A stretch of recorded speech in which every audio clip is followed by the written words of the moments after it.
Numerous studies have shown that raising animal-people livestock is the main driver of climate change, and that the fastest way to stop it is by shifting to a vegan lifestyle. Many climate change activists are now working diligently to raise awareness of this fact. Joaquin Phoenix, vegan, an Oscar-winning actor, a Shining World Compassion Award laureate, and a climate change and animal people rights activist, has participated in many protests. He takes every opportunity to speak out about the urgent need to shift to the vegan lifestyle. In the United Kingdom, or UK, he accompanied other activists from Animal Equality, helping them to hang a massive banner from London Bridge that said, "Factory farming is destroying our planet. Go vegan."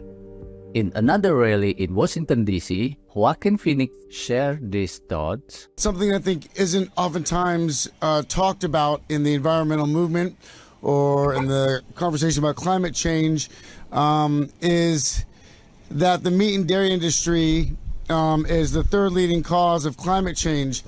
And I think sometimes we wonder, what can we do in this fight against climate change?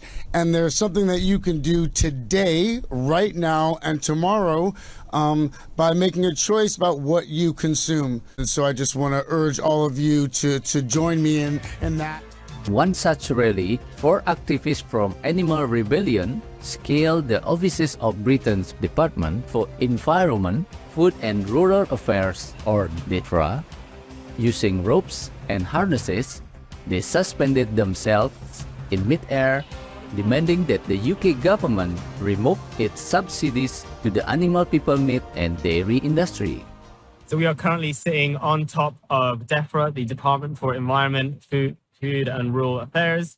And the reason why we're here today is because we're calling on the government to defund meat and invest in a plant-based future ahead of COP26, the climate summit next week. So currently the UK government is spending £1.5 billion per year on propping up the unsustainable meat and dairy industry and spending only 100 million on planting trees and alternative proteins. That's 10 times the amount it's spending on propping up one of the leading causes of environmental destruction, which is meat and dairy. So we want the government to defund meat and instead fund a transition to plant-based alternatives and invest in a plant-based future.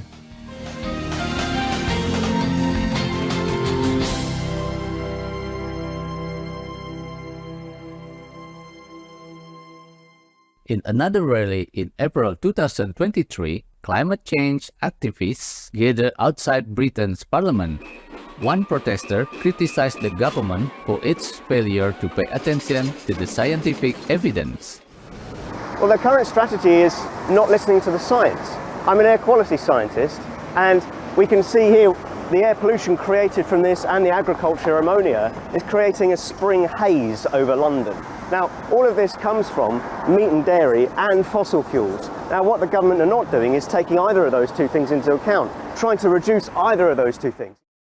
Many climate change activists are encouraging other vegans to join them to raise awareness about the real solution to global warming. Vegans need to come to these marches in large numbers to bring the message that animal agriculture is a leading cause of climate change. We are standing in front of a precipice and we have no time. The fastest and most impactful thing to do is to go vegan.